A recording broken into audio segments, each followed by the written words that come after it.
வணக்கங்க. இப்ப பூண்டுல என்ன நன்மைகள்னு பார்க்கலாம். ஒரு பூண்டு எடுத்துக்கணுங்க. எடுத்து இப்படி கம்பியில குத்தி சுட்டுக்கணும்.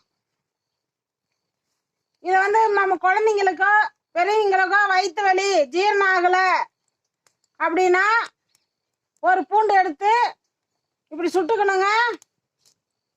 குழந்தைங்களுக்கு 1 கொடுக்கலாம், பெரியங்கன்னா 2 பூண்டு கொடுக்கலாங்க. நல்லா எளிதில் ஜீரணம் ஆகும்.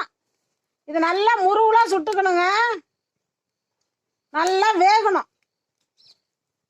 அப்போ டேஸ்ட்டாக இருக்கும். குழந்தைங்க விரும்பி சாப்பிடுவாங்க. காரம் இருக்காது. வயிற்று வலிக்கு இது ரொம்ப நல்லதுங்க. பாருங்க, நல்லா முருவலாக வேகணும். கருப்பாக ஆகிற வரைக்கும் வேகணுங்க.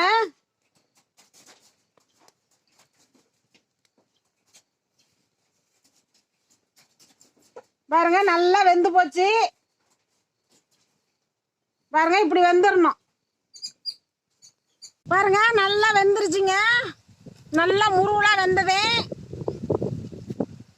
நாம இதை எடுத்து இப்படி நல்லா அழுங்காத தொளிச்சு நம்ம குழந்தைங்களுக்கு கொடுத்தோம்னா சாப்பிட்டு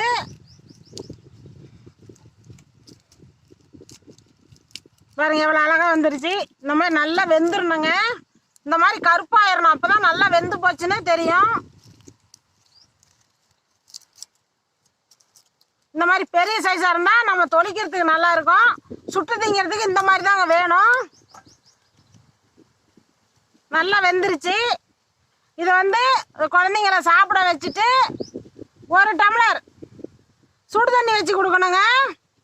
சுடு தண்ணி வச்சு இது சாப்பிட வச்சுட்டு சுடு தண்ணி கொடுத்தோம்னா சாப்பிட்டு உடனே இதை குடித்தாங்கன்னா ஜீரணம் ஆகிடும். 1 மணி நேரத்தில் இந்த வயிற்று வலி நின்றுடும்.